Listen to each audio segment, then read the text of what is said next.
ओम श्री परमात्मने नमः।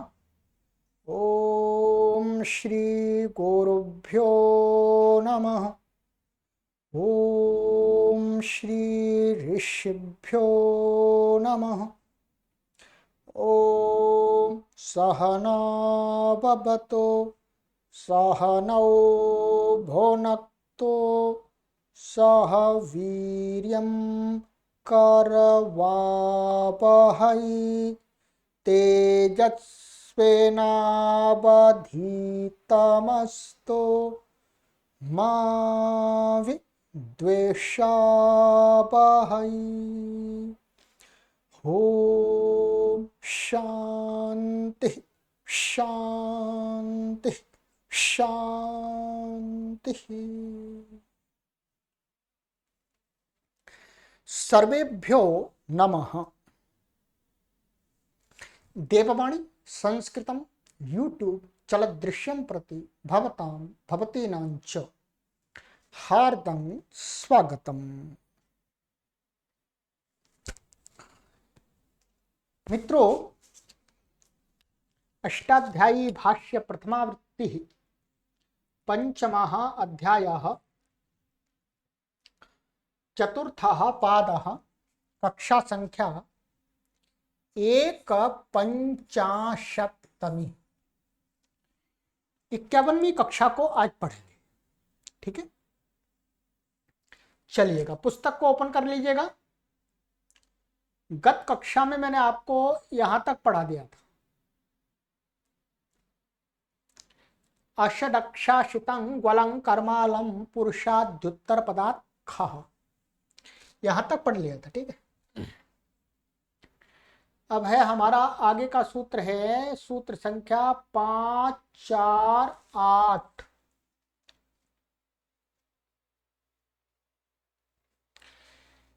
विभाषांचेरदिक् स्त्रियां। विभाषा प्रथमा व्यक्ति एकवचनान्तम, अंचे पंचमी व्यक्ति एकवचनान्तम, अधिक स्त्रियां सप्तमी व्यक्ति ही एकवचनान्तम। ठीक है, समासः दिक् चासौ स्त्री च दिक् स्त्री कर्मधारयः तत्पुरुषः, माने वही दिक् और वही स्त्री। ठीक है, स्त्री का अर्थ है स्त्रीलिंग। ठीक है, तो ये कर्मधारय तत्पुरुष समास हो गया आपका। न दिक् स्त्री अधिक स्त्री तस्याम अधिक स्त्रियाम नई तत्पुरुषः, और ये नई का समास नई समास हो गया, माने दिक् स्त्री से भिन्न। ठीक है, तो अनुवृत्ति है तद्यता न्याप्रातिपदिकात् प्रत्ययः परश्च अर्थः अंचत्यन्तात् प्रातिपदिकात् अधिक स्त्रियां वर्तमानात् स्वार्थे विभाषा खः प्रत्ययो भवति। कहते हैं अंचति धातु है, ये अंच धातु है, तो कहते हैं अंच धातु से बना हुआ।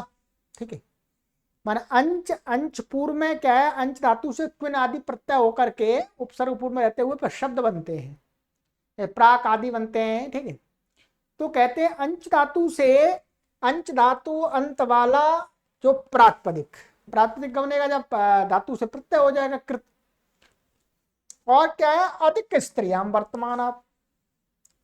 अंच धातु से जो शब्द बनता है उपपद रहते हुए वो स्त्रीलिंग में भी बनता है और पुल्लिंग में नपुंसक लिंग में भी बनता है। तो ये कह रहे हैं कि अंच धातु से शब्द तो बना हुआ वो प्रातिपदिक, परंतु वो अधिक स्त्रियां माने स्त्रीलिंग दिशावाची नहीं होना चाहिए। ठीक है, स्त्रीलिंग दिशावाची नहीं होना चाहिए, तो उससे भिन्न में जो अंचंत जो प्रातिपदिक है उससे स्वार्थ में कहते हैं विभाषा विकल्प करके ख प्रत्यय होता है। उदाहरण दिया यहां पर प्राक प्राचीनम, अर्वाक अर्वाचीनम। अब इसमें विकल्प से कहा तो ये वास्तव में ये प्राक शब्द है, ये वास्तव में ऐसा था प्राच, प्रपूर्वक अंचु धातु से प्रत्यय होकर के बनता है। तीसरे अध्याय के द्वितीय पाद में आपको बनाया। तो अब ये क्या है, स्त्रीलिंग में नहीं है, ये स्त्रीलिंग में भी बनता है। ये ही ऐसा प्राची, यहां पर गीप हो जाता है तो ये स्त्रीलिंग बन गया, और ये दिशावाची है तो ये भी अंच वाला, परंतु इससे नहीं होगा क्योंकि स्त्रीवाची का निषेध कर दिया दिशावाची। तो कहते हैं प्राक, तो इससे क्या है, उसी के अर्थ में ख प्रत्यय होगा, तो प्राक अथवा प्राचीनम। तो प्राक का अर्थ है पुराना, यहां क्या है, प्राक, प्राक माने पहले का, दिशा नहीं ली यहां पर। तो ये प्राक हो गया, ये जब नहीं प्रत्यय हुआ, जब ख प्रत्यय हो गया तो प्राच से ख प्रत्यय हो जाएगा। तो यहां पर हम इसको सिद्धि ऐसे कर लेंगे, ये आपका प्राच और ये सु और ये ख को इन हो जाएगा, आई नहीं फटक काम प्रत्यादीनम इन, और ये प्राचीन, और नपुंसकलिंग में स्वादित्पत्ति के लिए प्राचीन। जब नहीं होगा तो प्राच, प्राच का, और ये फिर कुत्वादि होकर के इसको प्राक बन जाएगा। ठीक है, वास्तव में मूल ये है प्रातिपदिक। ऐसे अर्वाच, तो अर्वाक बन गया जब प्रत्यय नहीं हुआ तो, और जब प्रत्यय हुआ तो अर्वाचीनम। तो अर्वाचीनम का अर्थ हो गया नया। तो ये भी अंश धातु का बना हुआ है, ठीक है, परंतु ये दिशावाची नहीं है और स्त्रीलिंग नहीं है, इसलिए यहां पर ख प्रत्यय विकल्प से हो गया। चलिए, जात्यंतात छ बंधुनी, ठीक है, जात्यंतात छ बंधुनी, पदच्छेद जात्यंतात पंचम व्यक्ति विनांतम छ अविभक्त्यंत निर्देशः, बंधुनी सप्तमी व्यक्ति एक वचनांत, माने छ ऐसा लिया है अविभक्त्यंत निर्देश ने, विभक्ति जोड़ी नहीं महर्षि पाणिनि ने सुआदि कुछ नहीं लगाया, अभी छ का छ पढ़ दिया सीधा। समास जातिरन्ते यस्य स जात्यंतात तस्मात् जात्यंतात बहुव्रीहि, जाति शब्द अंत में है जिसके वो जात्यंत हो गया। ठीक है, अनुवृत्तीय तद्यता ज्ञाप्रात्मकात् प्रत्यय परश्च। ठीक है, अर्थ जात्यंतात प्रातिपदिकात् बंधुनी द्रव्ये वर्तमानात् स्वार्थे छह प्रत्ययो भवति। कहते हैं जाति शब्द अंत में है ऐसे प्रातिपदिक से बंधुनी, बंधुनी का अर्थ है यहां पर द्रव्य, द्रव्य अर्थात जाति जिसमें रहती है वो द्रव्य है। तो उसमें द्रव्य में वर्तमान जो जात्यंत प्रातिपदिक होगा तब क्या है, स्वार्थ में छ प्रत्यय होगा। जैसे मनुष्य जाति कहां रहती है, इस प्रकार के द्रव्यों में, ये पिंड है, दो हाथ पैर मुख आदि एक आकृति विशेष, उसमें मनुष्य जाति रहती है। तो बंधु माने जाति जिसमें रहती है, तो जाति का बंधु, या बंधु का अर्थ भाई नहीं है, बंधु का अर्थ है द्रव्य, जाति जिसके अंदर रहती है। तो ये जो पिंड है ये क्या है, बंधु है यहां पर। तो बंधु के अर्थ में वर्तमान जाति, जैसे मनुष्यत्व मनुष्य पिंड में वर्तमान होगा, ठीक है, तब उसी अर्थ को कहने के लिए क्या है, छ प्रत्यय हो जाएगा स्वार्थ में। जैसे ब्राह्मण जातीयः ब्राह्मणः इत्यर्थः, क्षत्रिय जातीयः क्षत्रियः।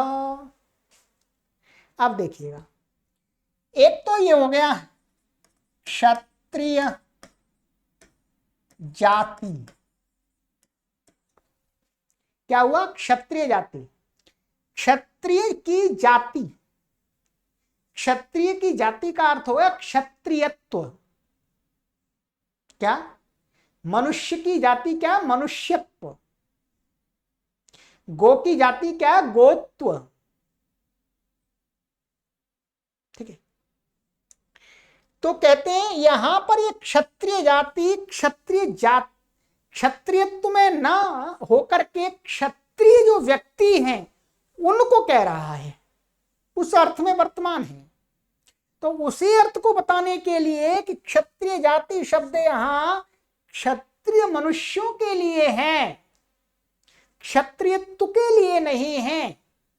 तो छ प्रत्यय कर दिया स्वार्थ में, तो छ प्रत्यय करके क्या बन जाएगा, ब्राह्मण क्षत्रिय जातीय का अर्थ हो गया क्षत्रिय। बंधु माने क्षत्रिय जाति जिसमें रहती है, किसमें रहती है, बलशाली जो उनके अंदर क्षत्रियत्व है उनके अंदर रहती क्षत्रिय जाति, तो उसको क्षत्रिय जातीय कह सकते हैं। क्षत्रिय जातीय अर्थात क्षत्रिय। ब्राह्मण जातीय इति ब्राह्मण, ठीक है। ब्राह्मण जाति का अर्थ ब्राह्मणत्व रहता है जिनके अंदर, ये ध्यान रखेंगे, जो ब्राह्मणत्व है जिनके अंदर रहता है, जिन मनुष्यों के अंदर, वो है यहां पर ब्राह्मण जाति है, मैंने ब्राह्मण, ये ध्यान रखेंगे। ये वर्णवाचक शब्द नहीं है, ब्राह्मण वर्ण को कहने वाला नहीं है, ब्राह्मणत्व जाति को कहने वाला शब्द है। ब्राह्मण जाति ही अथवा ब्राह्मणत्व और फिर ब्राह्मण जाति, यह का अर्थ हो गया ब्राह्मण, ठीक है।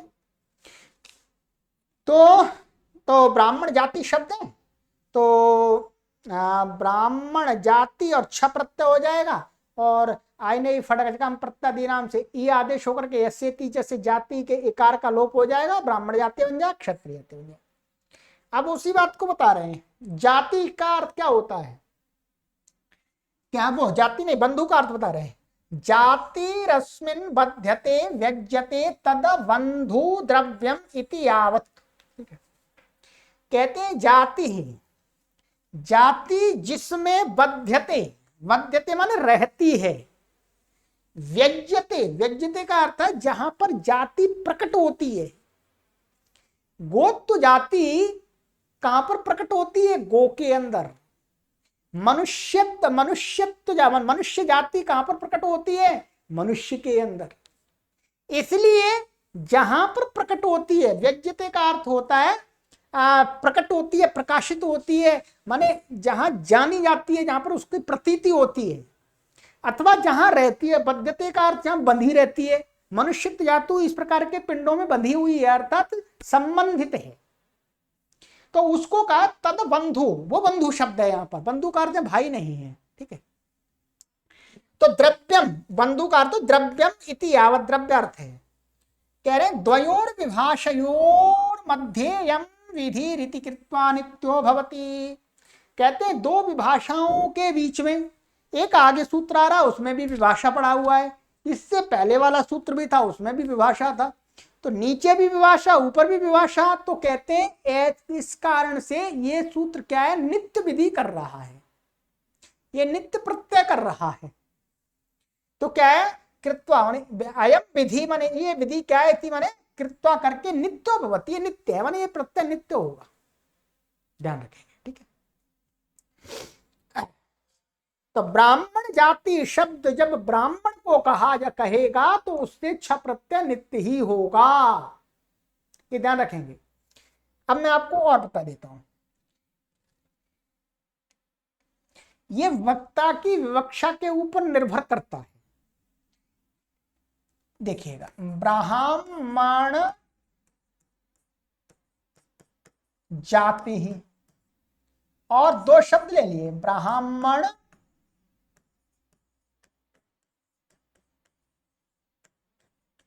ठीक है। ये ब्राह्मण जाति ही, ब्राह्मण जाति एक इसी शब्द का अर्थ हो ब्राह्मणत्व, क्या ब्राह्मणत्व, और ब्राह्मण जाति उसी शब्द का प्रयोग वैसे ही कभी ब्राह्मण जाति, ब्राह्मणत्व है जिसके अंदर उसको कहता है। ब्राह्मण जाति शब्द दो जगह प्रयोग हो रहा है, एक तो ब्राह्मणत्व के लिए भी प्रयोग हो रहा है और एक ब्राह्मणत्व रहता है जिसके अंदर उसके लिए प्रयोग हो रहा है।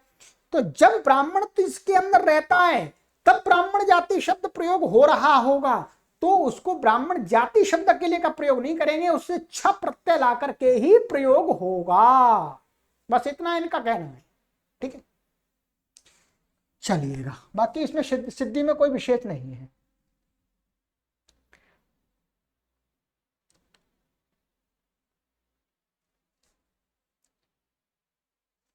स्थानान्ताद्विभाषा संस्थानेनेति चेत्, स्थानांतात् पंचमी व्यक्ति एकवचनान्तम विभाषा प्रथमा व्यक्ति एकवचनान्तम सस्थानेन तृतीया व्यक्ति एकवचनान्तम इति अव्ययपदम चेत अव्ययपदम। समास बता रहे हैं इसमें स्थान शब्द अंत यस्य स स्थानांतः तस्मात् स्थानांतात् बहुव्रीहि, ये बहुव्रीहि समास हो गया। ठीक है। समानम स्थानम यस्य तत् स्थानम तेन सस्थानेन, कहते हैं समान है, तुल्य है स्थान जिसका, उसको कह रहे हैं तत्स्थानम। समास हो गया, माने समान का स्वभाव हो जाता है। ठीक है। तेन सहित तुल्य हो गए से समास हो जाएगा, तो बहुव्रीहि समास तेन सस्थानेन ही हो गया। अनुवृत्ति छ तद्धिता ज्ञाप प्रातिपदिकात् प्रत्यय परस्य, इन पदों की अनुवृत्ति है जी।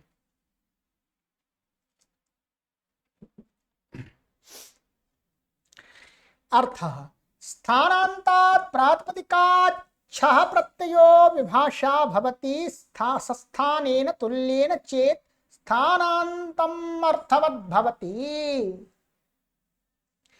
कहते हैं स्थानांत प्रातिपदिक माने स्थान शब्द अंत में है जिसके ऐसा प्रातिपदिक। इसका क्या अर्थ हुआ? इसका अर्थ ये हुआ कि स्थान शब्द समास में जब अंत में आ जाए तो ऐसे समस्त प्रातिपदिक से छ प्रत्यय विकल्प से होता है ये। ठीक है, इतना कह दिया। परंतु इसमें एक शर्त जोड़ रहे हैं, हर जगह स्थान शब्द आपको अंत में मिल जाए उससे ही प्रत्यय हो जाए, ऐसा नहीं है। इसमें एक कंडीशन जोड़ रहे हैं। क्या कंडीशन जोड़ रहे हैं? कह रहे हैं सस्थानेन, सस्थानेन का अर्थ है यहां पर तुल्येन, ये ध्यान दीजिएगा। तो सस्थानेन यहां पर हमने इसका अर्थ वास्तव में इसका पर्यायवाची प्रयोग कर रहे हैं यहां पर गुरुजी, तुल्येन माने तुल्य के साथ, माने तुल्य के साथ का अर्थ होगा तुल्य अर्थ के साथ। चेत माने यदि,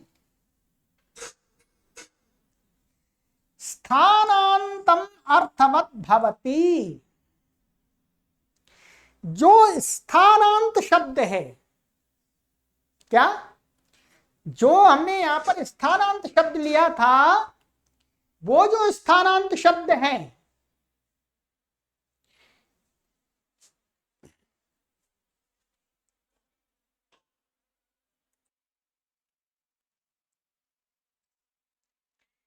तो तुल्येन चेत स्थानांतम अर्थवत् भवति। स्थानांत जो प्रातिपदिक है वो क्या है? तुल्य के अर्थ वाला होना चाहिए। वास्तव में ये कहना चाह रहे हैं क्या? तुल्येन चेत स्थानांतम अर्थवत् भवति। जो स्थानांत शब्द है, स्थानांत शब्द से यहां ये कहना चाह रहे हैं उसका योग तुल्य अर्थ के साथ होना चाहिए। वस्तुतः कहना इनका ये है कि स्थानांत में जो स्थान शब्द है उसका अर्थ क्या निकलना चाहिए? तुल्य अर्थ निकलना चाहिए। ठीक है, देखिएगा, स्थानांत अर्थवत् भवति माने अर्थ वाला होता हो तो, चेतवन ते। कहते हैं उदाहरण, पित्रातुल्यः पितृस्थानीयः पितृस्थानः, मातृस्थानीयः मातृस्थानः। अब देखिए यहां पर क्या है? पित्रातुल्यः, यहां पर वस्तुतः ये पितृस्थान शब्द है, यही तो आपको दिखाया पितृस्थान शब्द। ठीक है, एक मिनट,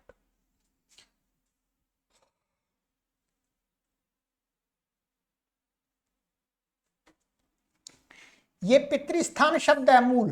ठीक है, अब इस पितृस्थान का विग्रह हमने किया, विग्रह किया तो स्थान शब्द का अर्थ क्या होता है? बैठना, माने जहां पर बैठा जाता है। ठीक है, पर यहां स्थान शब्द का अर्थ जहां पर बैठा जाता है वो नहीं है। स्थान का कह रहे हैं पित्रातुल्यः। ठीक है, पित्रा तुल्य पितृस्थान। तो यो पितृ शब्द तो है ही इसमें, वो तो यहां पर भी विग्रह में, और यहां दिखाने तुल्य का माने यहां पर जो स्थान शब्द है वो वास्तव में क्या है, तुल्य अर्थ वाला है। क्या है, तुल्य अर्थ वाला। तो ऐसे स्थानांत शब्द से विकल्प करके उसी अर्थ को कहने के लिए स्वार्थ में क्या हो जाएगा, छ प्रत्यय हो रहा है। क्या हो रहा है, छ प्रत्यय।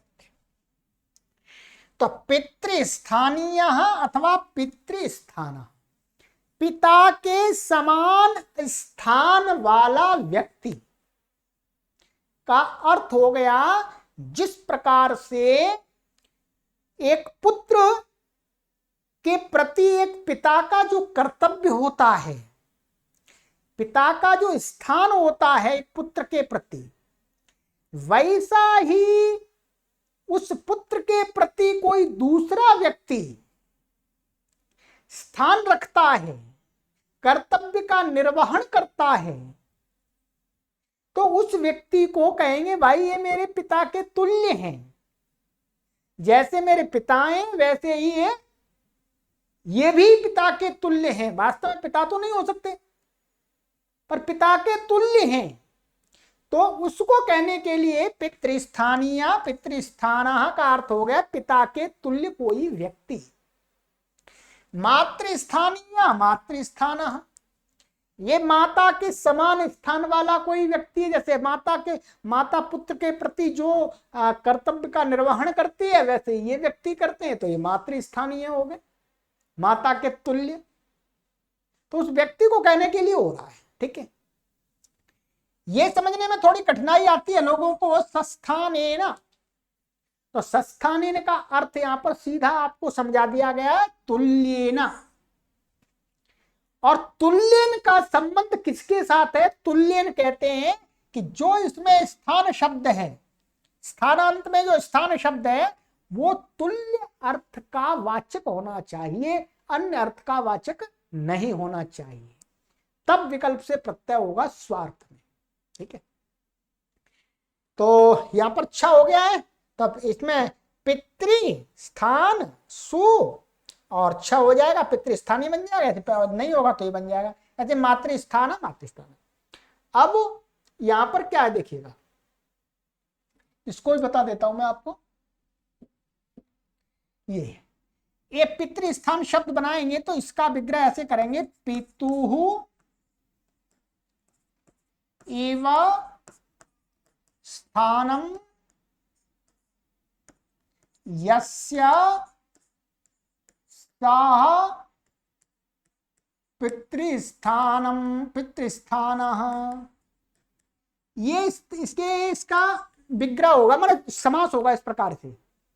जब हम पितृस्थान को बनाएंगे तो पिता के समान स्थान है जिसका उस व्यक्ति को बोलते हैं पितृस्थान। ठीक है, तो पिता के समान स्थान का अर्थ पिता के समान तुल्य है, जिसे जो वास्तव में अर्थ आ जाएगा बाद में। ठीक है, तो पितृस्थान ये बन जाएगा, ऐसे मातृस्थान बन जाएगा। ठीक है, तो ये बन जाएगा आपका, चलिएगा। तो ये आपका हो गया और इसमें कोई विशेष नहीं है। चलिए आगे का,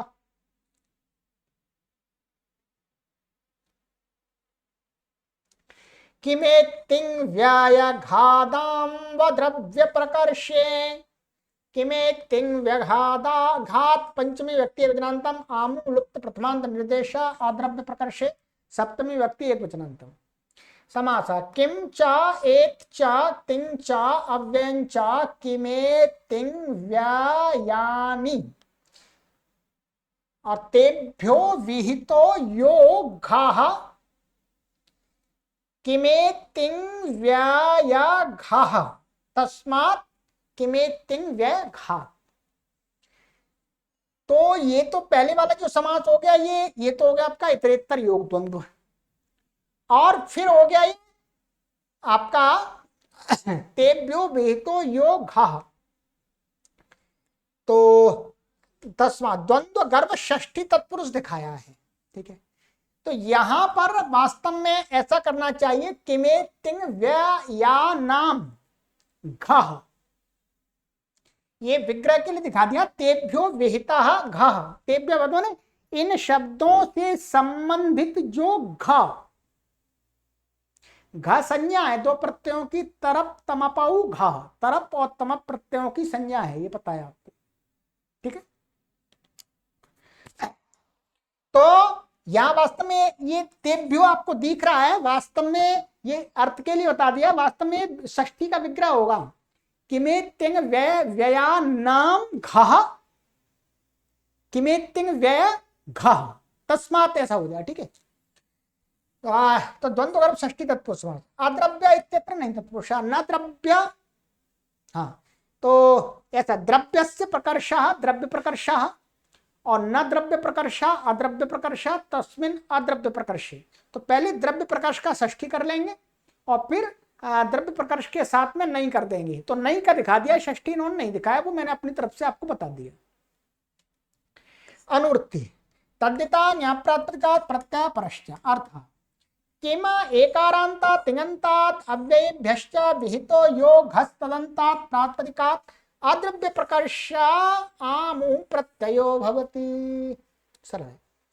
कहते हैं किम, किम शब्द है ये, और एकारांतात् कोई एकारांत शब्द हो, अथवा तिङंत हो कोई तिङंत शब्द हो, अथवा अव्यय हो, इनसे विहित जो घ, घ का अर्थ होगा तरप और तम प्रत्यय।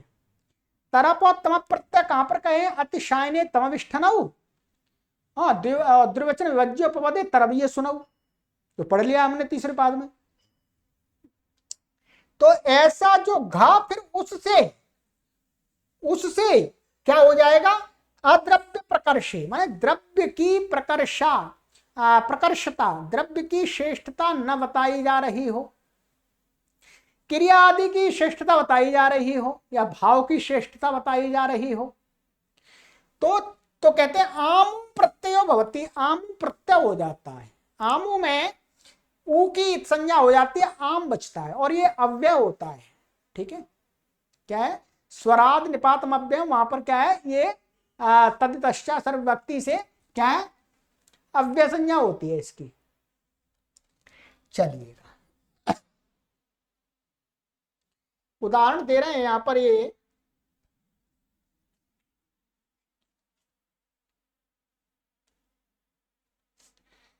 किन तराम किन तमाम, एक ये तो किम का हो गया। या किम शब्द से क्या है,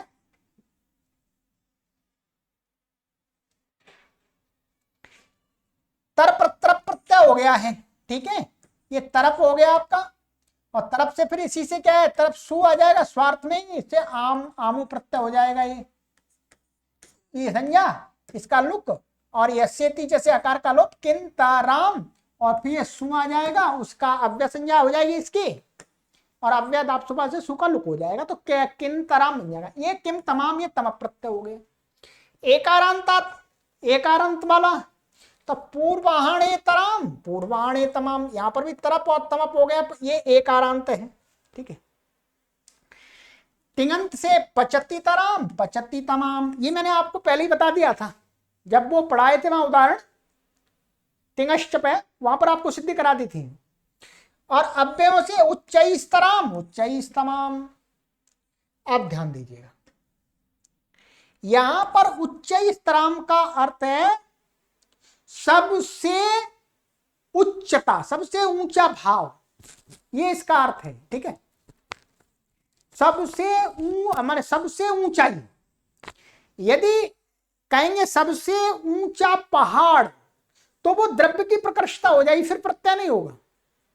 जब ये शब्द द्रव्य को कहेगा तब नहीं होगा, बस उच्चाई माने सबसे ऊंचे स्वर, सबसे ऊंची, ऐसा होगा तब होगा। जब ये प्रकार द्रव्य को कहेगा फिर नहीं होगा। तो उच्चैस्तमाम ये हो गया आपका।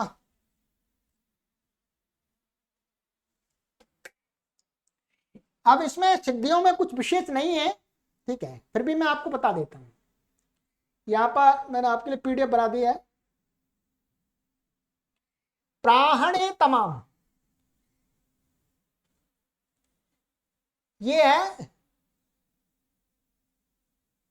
ये प्राहणे का पूर्वाहणे होना चाहिए वास्तव में। ये क्या है? पूर्वाहणे। दिन का अतिशय पूर्व भाग, माने दिन का जो सबसे पहला पहला जो भाग है वो, ठीक है। तो इस बार यहां पर क्या हो जाता है, ये जो ये पूर्वाहण और गी आ जाता है, उसका क्या अतिशान्य तम विष्णु तम प्रत्यय होता है। तो ये जो गी सप्तम्यंत का घकाल तनेशु काल नामना से अलुक हो जाता है। क्या हो जाता है बोलो? अलुक।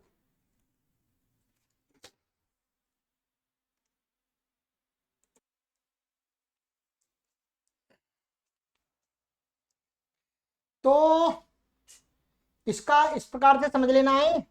ये यहाँ प्राहण दिया है तो प्राण की जगह हम पूर्वाहण कर लेंगे क्योंकि हमारा पूर्वाहण उदाहरण है, ठीक है। तो ये गी और ये घकाल तनेशु काल नामना, ये मैंने अभी दूसरा थोड़ी सी प्रॉब्लम आई इसलिए दोबारा बता रहा हूं। तो इससे क्या है, घ प्रत्यय के परे रहते और काल और तन इनके परे रहते क्या है, कालवाचियों से उत्तर सप्तमी का अलुक हुआ है। इन्हीं का अलुक माने सुपो धातु प्रातिपदिक योग से इसका क्या लुक प्राप्त हो रहा था, तो लुक अलुक कर दिया इस सूत्र ने। ये छठवें अध्याय के तीसरे पाद का सूत्र है, पहले भी आपको पढ़ाया है मैंने। तो ये बन जाएगा पूर्वाहणे, गुण होकर के प्राहणे लिखा, पूर्वाहणे बन जाएगा, पूर्वाहणे तम और ऐसे पूर्वाहणे तर बन जाएगा, ठीक है। तो इस प्रकार से ऐसे ही पचती तमाम, यहां पर भी पचती तम बन गया, तिंगश्च से तम प्रत्यय हो गया है। तो पचती तमाम आम होकर के स्वाद उत्पत्ति उसका लुक हो जाएगा, ठीक है। तिंगश्च से बताया था ये, ठीक है। ये हो गया सारा। ऐसे ही उच्च तमाम अतिशय ऊंचा, ऊंचा भाव केवल, ठीक है। अतिशय उच्च ही, तो यहाँ पर अतिशय तम विष्णु से तम प्रत्यय हुआ है और ऐसे उच्च स्तम बन गया, इससे फिर आम प्रत्यय हो गया तो उच्च तमाम बन गया, नीचे तमाम इसी प्रकार से बन जाएगा, ठीक है। अब देखिएगा द्रव्य प्रकर्षित उच्च तमह तरोह, ये उदाहरण दिखाया है कि यहाँ पर ये द्रव्य की प्रकर्षता होगी तो आम प्रत्यय नहीं होगा, आमु नहीं होगा। जैसे उच्चैस्तमः तरुः माने सबसे ऊंचा वृक्ष, क्या है? सबसे ऊंचा वृक्ष। यहां पर क्या है, जो ये द्रव्य को कह रहा है, उच्चैस्तमा जो शब्द है वो वृक्ष को कह रहा है, इसलिए यहां पर आम प्रत्यय नहीं होगा। बस इतना ही है, ठीक है। तो ऐसे ही रह जाएगा। चलिएगा, ये हो गया आपका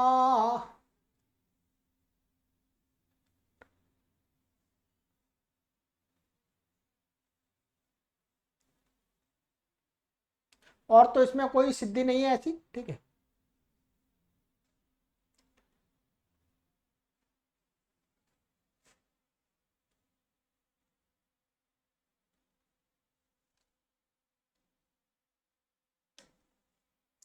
अमु छंदसी, अमु लुप्त प्रथमांत निर्देश चाव्यपदम छंदसी सप्तम व्यक्ति विज्ञानता मनुमति किमेत्यंग वे घाधाम व द्रव्य प्रकर्षे तद्यता न्याप्रापदिकात् प्रत्यय परस्य। अर्थ किमा एकारांता तिङन्ताद अव्ययेभ्यश्च विहितो यो घः तदन्तात् अद्रव्य प्रकर्षे आमु आमु च प्रत्यय भवतः छंदसी विषय। छंद विषय में, वेद विषय में कह रहे हैं कि जो ऊपर वाले जो शब्द हैं उनसे जो भेद, जो घ प्रत्यय तमप और तर प्रत्यय, उनसे अद्रव्य की प्रकर्षता होगी तो अमु अमु भी हो जाएगा, आमु हो जाएगा, दोनों हो जाएंगे। आमु तो पहले ही कर दिया था, पर इससे फिर दोबारा कहीं अपवाद माना ना जाए उसका, आमु का तो कह रहे दोनों ही होते छंद में। तो जैसे प्रतरम नयामः, प्रतराम नयामः, तो ये क्या है, प्र से तरफ प्रत्यय होकर के प्रतर बन गया। अब यहाँ पर अमु हो जाएगा तो प्रतरम बन जाएगा, ये भी अव्यय है, ठीक है। और जब आमु हो जाएगा तो प्रतराम वस्यः, अब इसका अर्थ वहीं देखना पड़ेगा, ठीक है। चलिए, ये लिखा हुआ गुरुजी ने कि स्वरादि निपातम अव्ययम से अव्यय संज्ञा है, ये स्वरादि गण में ये प्रत्यय पड़े हुए हैं, ठीक है। तो स्वरादि निपातम अव्ययम और तत्पश्चात सर्वव्यक्ति उसी प्रकरण में है जो, तो अव्यय संज्ञा होने से क्या हो जाएगा, लुक हो जाएगा। अव्यय आप सुपा दो, अव्यय हमेशा इनका यही रूप प्रयोग होगा। अनुगादिनष्ठक। अनुगादिना पंचमी व्यक्ति योजनांतम, ठक प्रथमा व्यक्ति योजनांतम, अनुगादतीति अनुगादि। अनुगाद अनुगदती माने पीछे बोलने वाला को क्या बोलता है? अनुगादी। ठीक है, अनुगदती माने पीछे जो बोलता है। तद्यता अनुवृत्ति तद्यता ज्ञापनात्मकात् प्रत्यय परश्च। अर्थ अनुगादिन शब्दात् स्वार्थे ठक प्रत्ययो भवति। कहते हैं अनुगादिन जो शब्द है ऋणी प्रत्यांत, उसे स्वार्थ में ही उसी अर्थ को कहने लिए ठक प्रत्यय हो जाता है। तो अनुगादी एवं अनुगादी कह, सरल है। तो अनुगादी है तो ये अनु